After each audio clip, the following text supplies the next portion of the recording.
These are shattered pieces of human bones.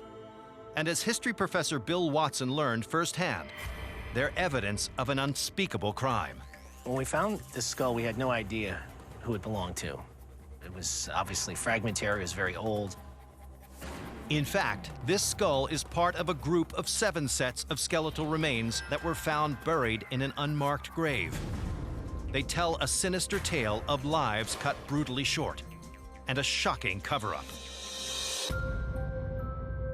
Whose remains are these? And how can they shed light on a mysterious disappearance that took place nearly 2 centuries ago? June 1832. 57 young Irish immigrants are hired to help build a section of the fledgling Pennsylvania Railroad, known as Duffy's Cut. Among them is 18-year-old John Ruddy from Donegal. He's younger than a lot of the others. He was coming over here to look for the American dream. Ruddy and his fellow laborers are strong, healthy, and ideally suited to the job. These were a group of laborers who were ready, willing, and able to do this backbreaking work. But just a few short months after their arrival in America, Ruddy and the other men vanish, never to be heard from again. The only clue to their disappearance is a local newspaper article from November 1832, which reports the deaths of 9 immigrant workers from cholera at Duffy's Cut. But what happened to the 48 other Irish laborers? Did they too die of cholera? Or did they meet an even worse fate?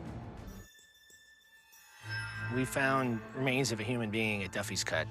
The first piece that came out actually was a tibia. Later that day, we got a human skull. And this skeleton is not alone. In the same area, the team discovers a total of 7 sets of human remains, the very ones now on display at the Duffy's Cut Museum. To determine the cause of death, the bones are sent to forensic scientists who first examine this fractured skull. Came out of the ground in pieces, and we were able to find out that this was a blow to his head. This could have been delivered by a shovel, could have been delivered by a pickaxe, and it was probably the cause of his death. But that's not all. When the scientists analyze the rest of the remains, they find evidence of bullet holes and axe marks, suggesting that these people did not die of cholera, but were murdered.